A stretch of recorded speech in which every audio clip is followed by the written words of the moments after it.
Hello everyone, welcome in my class. कैसे हैं आप लोग? आज का हमारा ये वीडियो ऑनलाइन क्लास टेस्ट से रिलेटेड है। जैसा कि आप लोग जानते हैं कि हमारा ऑलरेडी बीपीएससी 66 मेंस के लिए ऑप्शनल हिस्ट्री का ऑनलाइन बैच चल रहा है और नियमित हमारे यहाँ क्लास टेस्ट होता है। ये ऑनलाइन ही क्वेश्चन प्रोवाइड किया जाता है, बच्चे आंसर लिखते हैं, फिर उसको चेक करके उसका डिस्कशन भी किया जाता है। इससे पहले भी मैंने आप लोगों को 3 क्वेश्चंस हिस्ट्री के प्रोवाइड किए हैं। आपने वो क्वेश्चन देखा होगा और जो भी क्वेश्चन हमारे द्वारा यहाँ पे तैयार किया जाता है वो बीपीएससी के पैटर्न को ध्यान में रख करके तैयार किया जाता है। आप लोगों ने क्वेश्चन देखा होगा। आज का भी हमारा जो क्वेश्चन है ये गुप्त काल से है और काफ़ी महत्वपूर्ण क्वेश्चन है। और आप लोगों ने देखा है कि बीपीएससी नियमित मौर्य काल, गुप्त काल, हड़प्पन सिविलाइजेशन ऐसे जो टॉपिक है एंशिएंट इंडिया का, वहाँ से क्वेश्चन पूछता ही पूछता है। इससे पहले मैंने आप लोगों को 3 क्लास टेस्ट का क्वेश्चन दिया था, आप लोगों ने देखा होगा। आप लोगों ने, जिन लोगों ने भी क्वेश्चन देखा है, आपसे उम्मीद करता हूँ और रिक्वेस्ट भी करता हूँ कि उस क्वेश्चन का आंसर ज़रूर लिखिए, क्योंकि मैं जो भी क्वेश्चन आप लोगों को प्रोवाइड करवा रहा हूँ वो मेरे दृष्टिकोण से काफ़ी महत्वपूर्ण क्वेश्चन है। और सबसे बड़ी बात है कि बीपीएससी जिस पैटर्न पे आपसे क्वेश्चन पूछ रहा है उसी पैटर्न को हमेशा मैं फॉलो करने का कोशिश करता हूँ। चलिए आज के क्वेश्चन पे चर्चा करते हैं।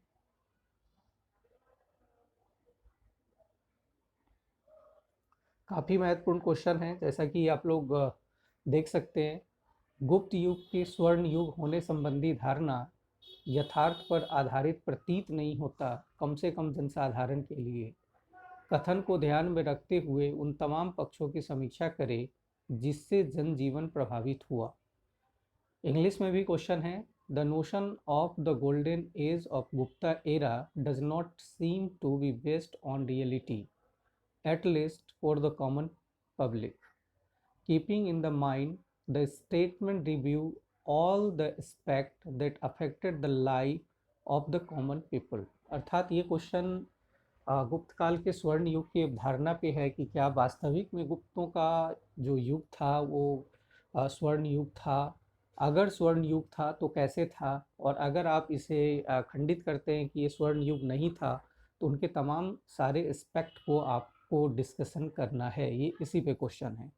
जैसा कि आपने इतिहास में पढ़ा होगा कि कुछ विद्वानों ने गुप्त काल को एक स्वर्ण युग, बहुत सारे लोगों ने तो इस काल को हिंदू संस्कृति का उत्थान कहा है, लेकिन ये कहना गलत होगा क्योंकि हिंदू शब्द का प्रयोग करना अभी उचित नहीं है। अभी अगर हम वैदिक संस्कृति या फिर सनातन परंपरा या वैदिक धर्म या ब्राह्मणवादी धर्म व्यवस्था की स्थापना, पुनः स्थापना की बात करें तो वो बेहतर होगा। और आपने देखा है, पढ़ा होगा, D N Jha Shrimali sir की किताब है उसमें, तो आपको काफ़ी बेहतर तरीके से इसका एनालिसिस देखा होगा आपने। तो यहाँ पे जो क्वेश्चन है गुप्तों का स्वर्ण युग के बारे में हम लिखते हैं तो तमाम चीज़ें अगर हम देखें, चाहे वो प्रशासनिक व्यवस्था हो, वहाँ पे गुप्तों का अगर हम तुलना करें मौर्यों के समान तो कोई हमें केंद्रीकरण वैसी प्रवृत्ति दिखाई नहीं देती। और सामंतीय परंपरा के कारण गुप्तों का पीरियड में जो केंद्रीय तत्व होना चाहिए उसका अभाव रहा है। दूसरी तरफ हम देखते हैं कि प्रशासन में भी जो निम्न वर्गों की भूमिका हो या आम जन की भूमिका हो वो हमें दिखाई नहीं देता। और यहाँ पे कई सारे ऐसे समकालीन ग्रंथ है, जो यहाँ तक कि कुछ ग्रंथ ऐसे हैं जो ब्राह्मण की वकालत करता है कि उच्च पदों पर उनकी नियुक्ति होनी चाहिए, और ऐसा सिस्टम हमें अर्थशास्त्र में नहीं दिखाई देता, मतलब मौर्य काल में नहीं दिखाई देता। इसी तरह से आप आर्थिक स्थिति में देखें तो यहाँ सामंतीय व्यवस्था है और किस तरह से जो अर्थनीति है वो सामंतवाद के कारण प्रभावित होता है। तो अगर आपको इस क्वेश्चन का बेहतर आंसर लिखना है तो तमाम एस्पेक्ट का तुलनात्मक आंसर लिखिए। इसके बाद आप जाएं तो बहुत सारे विद्वान कला, स्थापत्य, साहित्य आदि के बारे में विवरण करते हैं।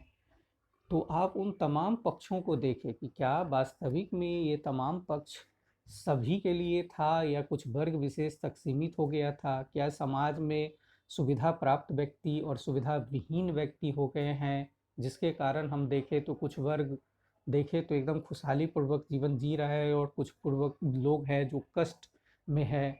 कुछ वर्ग ऐसे हैं जिन्हें संस्कृत बोलने का अधिकार है, कुछ वर्ग ऐसे हैं जिन्हें संस्कृत बोलने तक का अधिकार नहीं दिया। कालिदास के नाटक देखिए। तो ये तमाम पक्ष खुल करके ऐसी व्यवस्था उत्पन्न करता है जिसमें हम किसके लिए स्वर्ण युग कहे, तो उन्हीं पर आधारित ये क्वेश्चन है कि गुप्त युग के स्वर्ण युग होने संबंधी धारणा यथार्थ पर आधारित प्रतीत नहीं होता। कम से कम जनसाधारण के लिए कथन को ध्यान में रखते हुए इन तमाम पक्षों की समीक्षा करें जिससे जनजीवन प्रभावित हुआ। ऐसे सारे एस्पेक्ट को आपको खोल करके यहाँ पे रखना है और लास्ट में आप इसका कंक्लूजन, एक बेहतर कंक्लूजन लिखेंगे। चलिए थोड़ा सा आप लोगों को इन्फॉर्मेशन दे दूं। हमारा एंशिएंट इंडिया का क्लासेस समाप्त हो चुका है। वहाँ पे हमने काफ़ी ब्रीफ में जो हमारे टारगेटेड क्लासेस था उसको पढ़ाया गया है। 66 बैच के लिए टारगेटेड बैच है हमारा, जहाँ पे हम इम्पोर्टेंट टॉपिक ही पढ़ा रहे हैं। और सबसे बेहतर चीज़ ये है कि यहाँ पे हम क्वेश्चन आंसर के फॉर्म में भी देखते हैं और किस तरह के क्वेश्चन पूछा जाता है उस तरह के क्वेश्चन पे हम डिस्कशन करते हैं। तो जैसे हमने हड़प्पन सिविलाइजेशन के कई सारे पार्ट लिए, वहाँ से क्वेश्चन खूब पूछते हैं। वैदिक कल्चर हमने पढ़ा था, मौर्यन एम्पायर पूरा पढ़ा है, गुप्ता पढ़ा है, और हर्षवर्धन का क्लास होना है आज, वो भी हो जाएगा। इसके बाद हमारा तुरंत मध्यकालीन भारत से बैच शुरू होगा। मध्यकालीन भारत के हमारे दो पार्ट हैं, एक तो सल्तनत है, दिल्ली सल्तनत, और दूसरा मुग़ल है।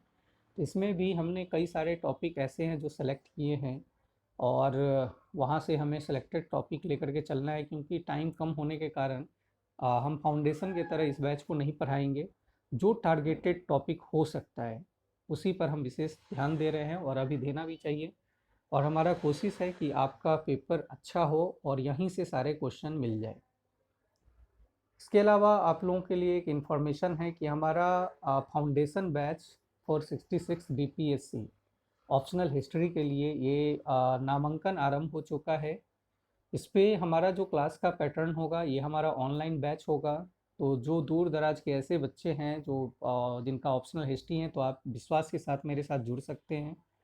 जैसे हम जो भी हमारे महत्वपूर्ण टॉपिक्स है सिलेबस की अकॉर्डिंग, उस पर तो डिस्कशन होगा ही होगा, साथ के साथ हम प्रश्न उत्तर के रूप में नियमित क्लास होगी आपकी। इसके बाद जैसे अभी हमारा रेगुलर टेस्ट होता है, ऐसे ही क्लास टेस्ट होगा आपका, फिर उस पर डिस्कशन किया जाएगा। और पेपर के समय में आप लोगों का बीपीएससी के पैटर्न पे भी टेस्ट होगा और उस टेस्ट के कोई अलग से चार्जेस नहीं लिए जाएंगे। तो यदि आप लोगों का ऑप्शनल हिस्ट्री है तो ज़रूर ऑनलाइन क्लासेस ज्वाइन कर सकते हैं। एक बार विश्वास करके देखें, आप बेहतर पाएंगे। दूसरा आप लोगों को ये भी बताना चाहूँगा कि वीडियो को ज़रूर शेयर करिए, ताकि आपके दोस्तों तक ये क्लास के नोटिफिकेशन है या जो भी वीडियो मेरे चैनल पे अपलोड होते हैं, खास करके मैं मेंस को ध्यान में रख करके आप लोगों के लिए काम करता हूँ, तो उसका फ़ायदा उनको भी मिलेगा। अधिक से अधिक लोगों को जोड़िए, जितना अधिक से अधिक आप हमारे साथ जुड़ेंगे उतना और बेहतर काम करने का हमें भी मौका मिलेगा और हमें भी अपने आप में उस तरह का एक पॉजिटिविटी चेंज ला करके और भी बेहतर तरीके से काम करेंगे। तो दोनों तरह से होता है। आप स्वाभाविक है, आप समझ सकते हो कि जहाँ पे आपका जुड़ाव होगा तो बेहतर है कि एक को जोड़े, दो को जोड़े, चार को जोड़े, तो एक चैन बनता है। और जब चैन बनता है तो जब स्टूडेंट होता है तो टीचर को भी अच्छा लगता है। तो ये आप ही लोगों के प्रयास से होगा। तो आप लोग कोशिश करें कि इससे जितना ज़्यादा से ज़्यादा हो सके शेयर करें। Thank you everybody, thank you watching for me.